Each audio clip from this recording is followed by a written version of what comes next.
ನಮಸ್ಕಾರ ವೀಕ್ಷಕರೇ, ಈ ಸಂಚಿಕೆಯಲ್ಲಿ ಮಾತನಾಡೋ ವಿಷಯ ತುಂಬ ಮಹತ್ವದ್ದು. ಮನೆ ಕಟ್ಟೋ ಮುಂಚೆ ತಿಳಿಯಲೇಬೇಕಾದ ವಾಸ್ತು ರಹಸ್ಯ ಆಯಾ. ಬಹಳಷ್ಟು ಜನ ಕೇಳ್ತಾರೆ, ಮನೆ ಮಾಡಿದರೂ ನೆಮ್ಮದಿ ಇಲ್ಲ ಯಾಕೆ, ಹಣ ಹೊಳೆಯಲಿಲ್ಲ ಯಾಕೆ, ಆರೋಗ್ಯ ಸಮಸ್ಯೆಗಳು ಯಾಕೆ, ಪದೇ ಪದೇ ಜಗಳ, ಕೋರ್ಟ್ ಕೇಸ್ ಯಾಕೆ. ಇವೆಲ್ಲಕ್ಕೂ ಒಂದು ಕಾರಣ ಇರಬಹುದು, ಅದು ವಾಸ್ತು ಆಯಾ ತಪ್ಪಿರೋದು.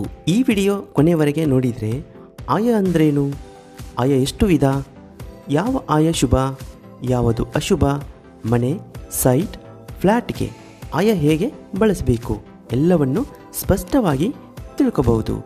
ಮುಂದಿನ ಸಂಚಿಕೆಗಳಲ್ಲಿ ಆಯ, ವಾಸ್ತು, ಮನಿ ಪ್ಲ್ಯಾನ್ ಬಗ್ಗೆ ಇನ್ನಷ್ಟು ಇಂಟ್ರೆಸ್ಟಿಂಗ್ ವಿಡಿಯೋಗಳು ಬರ್ತಾ ಇರುತ್ತೆ.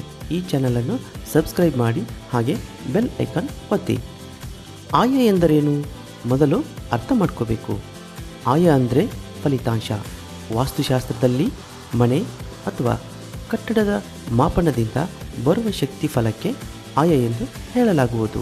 ಸರಳವಾಗಿ ಹೇಳಬೇಕಂದ್ರೆ ಮನೆಯ ಉದ್ದ, ಅಗಲ, ಎತ್ತರ ಇವನ್ನು ಲೆಕ್ಕ ಹಾಕಿದಾಗ ಬರುವ ಎನರ್ಜಿ ರಿಸಲ್ಟೇ ಆಯ ಅಂತ ಕರೆಯಲಾಗುತ್ತೆ. ಮನೆ ಎಷ್ಟು ಸುಂದರವಾಗಿದ್ದರೂ, ಎಷ್ಟು ದುಡ್ಡು ಹಾಕಿದರೂ ಆಯ ತಪ್ಪಿಗೆ ಜೀವನದಲ್ಲಿ ತೊಂದರೆಗಳು ಶುರುವಾಗುತ್ತವೆ. ಆಯ ಲೆಕ್ಕ ಹಾಕೋದು ಹೇಗೆ? ವಾಸ್ತುಶಾಸ್ತ್ರದಲ್ಲಿ ಆಯ ಲೆಕ್ಕ ಹಾಕೋದು ಆಯಾದಿ ಷಡ್ವರ್ಗ ಅನ್ನೋ ಸಿಸ್ಟಮ್ ಮೂಲಕ. ಇದರಲ್ಲಿ 6 ಮುಖ್ಯ ಅಂಶಗಳಿವೆ: ಆಯ, ವ್ಯಯ, ವೃಕ್ಷ, ಯೋನಿ, ವಾರ, ತಿಥಿ. ಆದರೆ ಇವತ್ತು ನಾವು ಆಯದ ಮೇಲೆ ಮಾತ್ರ ಆಳವಾಗಿ ನೋಡ್ತೀವಿ. ಆಯದ ಸೂತ್ರ. ವಾಸ್ತುಶಾಸ್ತ್ರದ ಪ್ರಕಾರ ಮನೆಯ ನಿರ್ಮಾಣಕ್ಕೆ ಬಳಸುವ ಆಯದ ಸೂತ್ರವು ಕಟ್ಟಡದ ಉದ್ದ ಮತ್ತು ಅಗಲವನ್ನು ಆಧರಿಸಿ ಶುಭ ಫಲಿತಾಂಶಗಳನ್ನು ಲೆಕ್ಕ ಹಾಕಲು ಬಳಸಲಾಗುತ್ತದೆ. ಸಾಮಾನ್ಯವಾಗಿ ಆಯಾ ಲೆಕ್ಕ ಮನೆ ಅಥವಾ ಸೈಟಿನ ಪರಿಧಿ, ಅಂದರೆ ಪೆರಿಮೀಟರ್ ಅಥವಾ ಉದ್ದ ಅಗಲವನ್ನು ಆಧಾರ ಮಾಡಿಕೊಂಡು ಮಾಡಲಾಗುತ್ತೆ. ಆ ಲೆಕ್ಕದಿಂದ 1 ರಿಂದ 8ರವರೆಗಿನ ಆಯಾ ಸಂಖ್ಯೆ ಬರುತ್ತೆ. ಇಲ್ಲಿ ಮನೆಯ ಒಟ್ಟು ಕ್ಷೇತ್ರಫಲವನ್ನು ಅಡಿಯಲ್ಲಿ ಕಂಡುಹಿಡಿಯಿರಿ. ನಂತರ ಬಂದ ಕ್ಷೇತ್ರಫಲವನ್ನು 9 ರಿಂದ ಗುಣಿಸಿ ಬಂದ ಮೊತ್ತವನ್ನು 8 ರಿಂದ ಭಾಗಿಸಿ. ಉಳಿಯುವ ಶೇಷವೇ ಆಯಾ ಸಂಖ್ಯೆ ಆಗುತ್ತದೆ. ಉದಾಹರಣೆ, 23 ಅಡಿ ಉದ್ದ, 31 ಅಡಿ ಅಗಲಕ್ಕೆ 713 ಕ್ಷೇತ್ರಫಲ ಆಗುತ್ತದೆ. ಈ ಕ್ಷೇತ್ರಫಲಕ್ಕೆ 9 ರಿಂದ ಗುಣಿಸಿದಾಗ ಬರುವ ಮೊತ್ತ 6417 ಆಗಿರುತ್ತದೆ. ಈ ಮೊತ್ತವನ್ನು ಪುನಃ 8 ರಿಂದ ಭಾಗಿಸಬೇಕು. ಇದರಿಂದ ಬಂದ ಶೇಷ 1 ಆಗಿದೆ. ಇಲ್ಲಿ ಬಂದ 1ರ ಸಂಖ್ಯೆಯೇ ಆಯಾ ಸಂಖ್ಯೆ. ಇಲ್ಲಿ 1ರ ಶೇಷ ಸಂಖ್ಯೆಯನ್ನು ಆಯಾ ವಿಧಗಳೊಂದಿಗೆ ಹೋಲಿಸಿದಾಗ ಧ್ವಜಾಯ ಆಯಕ್ಕೆ ತಾಳೆಯಾಗುತ್ತದೆ. ಮನೆಗೆ ಧ್ವಜಾಯ ಅತ್ಯಂತ ಶ್ರೇಷ್ಠ ಎಂದು ಪರಿಗಣಿಸಲಾಗುತ್ತದೆ. ಇನ್ನು ಆಯಾ ವಿಧಗಳಲ್ಲಿ ಒಟ್ಟು 8 ಆಯಗಳು ವಾಸ್ತುಶಾಸ್ತ್ರದಲ್ಲಿ ಉಲ್ಲೇಖ ಇವೆ. ವಾಸ್ತುಶಾಸ್ತ್ರದ ಪ್ರಕಾರ ಆಯಗಳು ಧ್ವಜಾಯ, ಧೂಮ್ರಾಯ, ಸಿಂಹಾಯ, ಶ್ವಾನಾಯ, ವೃಷಭಾಯ, ಕರಾಯ, ಗಜಾಯ, ಕಾಕಾಯ. ಈ 8 ಆಯಗಳಲ್ಲಿ ಕೆಲವು ಶುಭ, ಕೆಲವು ಅಶುಭ. ಆಯಗಳ ಬಗ್ಗೆ ವಿವರವಾಗಿ ನೋಡೋಣ. ಧ್ವಜಾಯ. ವಾಸ್ತುಶಾಸ್ತ್ರದ ಪ್ರಕಾರ ಧ್ವಜಾಯವು ಮನೆ ಅಥವಾ ಕಟ್ಟಡ ನಿರ್ಮಾಣಕ್ಕೆ ಅತ್ಯಂತ ಶುಭ ಮತ್ತು ಶ್ರೇಷ್ಠವಾದ ಆಯವಾಗಿದೆ. ಇದು ಪೂರ್ವ ದಿಕ್ಕಿಗೆ ಸಂಬಂಧಪಟ್ಟ ಆಯವಾಗಿದೆ. ಪೂರ್ವಾಭಿಮುಖವಾಗಿ ಬಾಗಿಲು ಇಡುವ ಮನೆಗಳಿಗೆ ಇದು ಅತ್ಯಂತ ಸೂಕ್ತ. 8 ಆಯಗಳಲ್ಲಿ ಇದು ಮೊದಲನೆಯದು ಮತ್ತು ಅತ್ಯಂತ ಮಂಗಳಕರವಾದದ್ದು ಎಂದು ಪರಿಗಣಿಸಲಾಗಿದೆ. ತುಂಬ ಶುಭ, ನಾಯಕತ್ವ, ಗೌರವ, ಹೆಸರು ತಂದುಕೊಡುವಂಥ ಆಯ ಇದಾಗಿದೆ. ಧ್ವಜಾಯ ರಾಜಕೀಯ ವ್ಯಕ್ತಿಗಳಿಗೆ, ಸರ್ಕಾರಿಯಲ್ಲಿ ಆಡಳಿತ ಮಾಡುವಂಥ ಅಧಿಕಾರಿಗಳಿಗೆ, ಬಿಸ್ನೆಸ್ ಲೀಡರ್ಸ್ಗಳಿಗೆ ತುಂಬ ಸೂಕ್ತವಾದಂಥ ಆಯ. ಇನ್ನು ಧೂಮ್ರಾಯ. ವಾಸ್ತುಶಾಸ್ತ್ರದ ಪ್ರಕಾರ ಧೂಮ್ರಾಯ ಎಂಬುದು ನಿವೇಶನದ 8 ವಿಧದ ಆಯಗಳಲ್ಲಿ 2ನೇದಾಗಿದೆ. ಧೂಮ್ರಾಯವು ಆಗ್ನೇಯ ದಿಕ್ಕನ್ನು ಪ್ರತಿನಿಧಿಸುತ್ತದೆ. ವಾಸ್ತು ನಂಬಿಕೆಗಳ ಪ್ರಕಾರ ಧೂಮ್ರಾಯವು ಕಲಹ ಅಥವಾ ಅಸ್ಥಿರತೆಗೆ ಕಾರಣವಾಗಬಹುದು ಎಂದು ಹೇಳಲಾಗುತ್ತದೆ. ಇದನ್ನು ಸೂಕ್ತ ವಾಸ್ತು ದೋಷ ನಿವಾರಕಗಳನ್ನು ಬಳಸುವ ಮೂಲಕ ಸಮತೋಲನಗೊಳಿಸಬಹುದು. ಸಿಂಹ ಆಯ.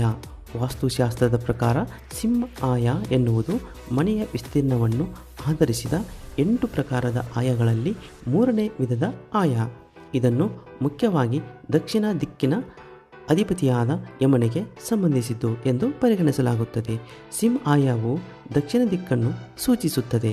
ಇದು ಐಷಾರಾಮಿ ಜೀವನ, ಅಧಿಕಾರ, ಶೌರ್ಯ ಮತ್ತು ವಿಜಯಕ್ಕೆ ಪೂರಕವೆಂದು ನಂಬಲಾಗಿದೆ. ಶ್ವಾನ ಆಯ ವಾಸ್ತುಶಾಸ್ತ್ರದ ಪ್ರಕಾರ ಮನೆಯಲ್ಲಿ ನಾಯಿ ಅಥವಾ ಪ್ರಾಣಿಗಳಿಗಾಗಿ ಮೀಸಲಿಟ್ಟಿರುವ ಸ್ಥಾನವನ್ನು ಶ್ವಾನ ಆಯ ಎಂದು ಕರೆಯಲಾಗುತ್ತದೆ. ವಾಸ್ತುವಿನ 8 ಆಯಗಳಲ್ಲಿ 4ನೇ ಆಯ ಇದಾಗಿದೆ. ಶ್ವಾನ ಆಯವು ನೈಋತ್ಯ ದಿಕ್ಕನ್ನು ಪ್ರತಿನಿಧಿಸುತ್ತದೆ. ವಾಸ್ತುಶಾಸ್ತ್ರದಲ್ಲಿ ಇದು ಅಶುಭ, ಮಾನಹಾನಿ, ಕೋರ್ಟ್ ಕೇಸ್ ಅನುಭವಿಸುವಂಥ ಆಯ ಇದಾಗಿದೆ. ಋಷಭ ಆಯ ವಾಸ್ತುಶಾಸ್ತ್ರದ ಪ್ರಕಾರ ಋಷಭ ಆಯ ಮನೆ ನಿರ್ಮಾಣದಲ್ಲಿ ಅತ್ಯಂತ ಮಂಗಳಕರವೆಂದು ಪರಿಗಣಿಸಲಾದ 8 ಆಯಗಳಲ್ಲಿ 5ನೇದಾಗಿದೆ. ಇದನ್ನು ವೃಷ ಎಂದು ಕರೆಯುತ್ತಾರೆ ಮತ್ತು ಇದು ಸುಖ ಸಮೃದ್ಧಿಯ ಸಂಕೇತವಾಗಿದೆ. ಈ ಆಯವು ಹಣಕಾಸಿನ ಲಾಭ, ಸಂಪತ್ತಿನ ಕ್ರೋಢೀಕರಣ ಮತ್ತು ಜೀವನದಲ್ಲಿ ಸಮೃದ್ಧಿಯನ್ನು ತರುತ್ತದೆ. ವೃಷಭ ಆಯದ ಅಧಿಪತಿ ಶಿವನ ವಾಹನವಾದ ನಂದಿ. ಕೃಷಿ ಚಟುವಟಿಕೆಯಲ್ಲಿ ಇದ್ದವರಿಗೆ ಹಾಗೂ ವ್ಯಾಪಾರಸ್ಥರಿಗೆ, ರಿಯಲ್ ಎಸ್ಟೇಟ್ ವ್ಯವಹಾರ ಸಂಬಂಧಿಸಿದವರಿಗೆ ಈ ಆಯವು ಹೆಚ್ಚು ಶುಭದಾಯಕ. ಪೂರ್ವ ದಿಕ್ಕಿನ ದ್ವಾರವಿರುವ ಮನೆಗಳಿಗೆ ಇದು ಉತ್ತಮ ಹೊಂದಾಣಿಕೆಯಾಗುತ್ತದೆ. ವಾಸ್ತು ಪ್ರಕಾರ 17ಕ್ಕೆ 21 ಅಡಿ, 21ಕ್ಕೆ 33 ಅಡಿ, 25ಕ್ಕೆ 37 ಅಡಿ ವಿಸ್ತೀರ್ಣದ ಅಳತೆಗಳು ವೃಷಭ ಆಯಕ್ಕೆ ಪೂರಕವಾಗಿವೆ. ಇನ್ನು ಖರ ಆಯ ವಾಸ್ತುಶಾಸ್ತ್ರದ ಪ್ರಕಾರ ಖರ ಆಯ ಎಂದರೆ 8 ಆಯಗಳಲ್ಲಿ ಒಂದಾಗಿದೆ. ಇದು ವಾಯುವ್ಯ ದಿಕ್ಕಿಗೆ ಸಂಬಂಧಿಸಿದೆ. ಇದು ಸಾಮಾನ್ಯವಾಗಿ ಅಶುಭ ಮತ್ತು ಕಷ್ಟಕರ ಫಲಿತಾಂಶಗಳನ್ನು ನೀಡುತ್ತದೆ ಎಂದು ಪರಿಗಣಿಸಲಾಗುತ್ತದೆ. ಖರ ಆಯ ಎಂದರೆ ಕತ್ತೆಯ ಸಂಕೇತವೆಂದು ಪರಿಗಣಿಸಲಾಗುತ್ತದೆ. ಈ ಆಯವು ಕತ್ತೆ ಪ್ರಾಣಿ ಲಕ್ಷಣವನ್ನು ಹೊಂದಿದೆ. ಇದರರ್ಥ ಕಠಿಣ ಪರಿಶ್ರಮ ಮತ್ತು ಮೊಂಡುತನದ ಲಕ್ಷಣಗಳನ್ನು ಹೊಂದಿರುವುದಾಗಿ ವಾಸ್ತುಶಾಸ್ತ್ರದಿಂದ ತಿಳಿಯಲಾಗಿದೆ. ಗಜ ಆಯ ವಾಸ್ತುಶಾಸ್ತ್ರದಲ್ಲಿ ಗಜ ಆಯ ಅತ್ಯಂತ ಶುಭ ಮತ್ತು ಶ್ರೇಷ್ಠವೆಂದು ಪರಿಗಣಿಸಲಾಗಿದೆ. ಇದು ಮನೆಗೆ ಸಮೃದ್ಧಿ, ಯಶಸ್ಸು ಮತ್ತು ರಾಜಸಿಕ ಭೋಗಗಳನ್ನು ತರುತ್ತದೆ. ಇದು ವಿಶೇಷವಾಗಿ ಉತ್ತರ ದಿಕ್ಕಿಗೆ ಮುಖ ಮಾಡಿದ ಮನೆಗಳಿಗೆ ಅಥವಾ ದಕ್ಷಿಣ ಬಾಗಿಲಿಗೆ ಅನುಕೂಲಕರವಾಗಿದೆ. ಗಜ ಆಯವು ಆನೆಗೆ ಹೋಲಿಸಲಾಗಿದ್ದು ಸ್ಥಿರತೆ ಮತ್ತು ಐಶ್ವರ್ಯವನ್ನು ಸಂಕೇತಿಸುತ್ತದೆ. ಇದು ಉತ್ತರ ದಿಕ್ಕಿಗೆ ಸಂಬಂಧಿಸಿದೆ. ಗಜ ಆಯವು ಮನೆಯ ನಿವಾಸಿಗಳಿಗೆ ಯಶಸ್ಸು ಮತ್ತು ಕೀರ್ತಿಯನ್ನು ಹೆಚ್ಚಿಸುತ್ತದೆ. ಇದು ಸಂಪತ್ತು ಮತ್ತು ಜೀವನದಲ್ಲಿ ಸ್ಥಿರತೆಯನ್ನು ಸೂಚಿಸುತ್ತದೆ.